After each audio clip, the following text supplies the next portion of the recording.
Sebuah rekaman ramai beredar di media sosial Telegram pada Selasa 27 Desember 2022. Dalam rekaman tersebut memperlihatkan detik-detik penghancuran posisi dan ladang ranjau angkatan bersenjata Ukraina oleh pasukan Rusia. Rentetan serangan pasukan Putin menyapu bersih seluruh titik pertahanan pasukan Ukraina yang juga dipenuhi ranjau tersebut. Tampak dalam rekaman ledakan dahsyat terjadi berkali-kali pada beberapa titik. Hingga video ini beredar, belum ada konfirmasi resmi dari pihak Ukraina terkait total kerugian yang didapatkan. Namun pasukan Rusia memastikan anggota militer Zelensky alami kerugian besar.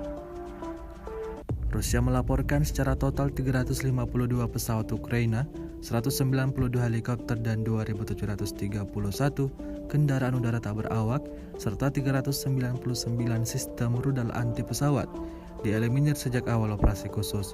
Sementara itu dari kubu Kiev, Kementerian Pertahanan Ukraina melaporkan 550 tentara Rusia dieliminir dalam 24 jam terakhir. Total 102.600 prajurit Federasi Rusia meninggal sejak awal konflik hingga hari ke-307.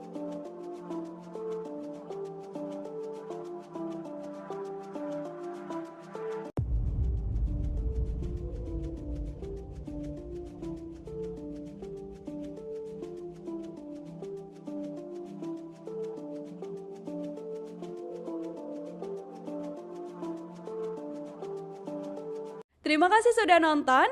Jangan lupa like, subscribe, dan share ya.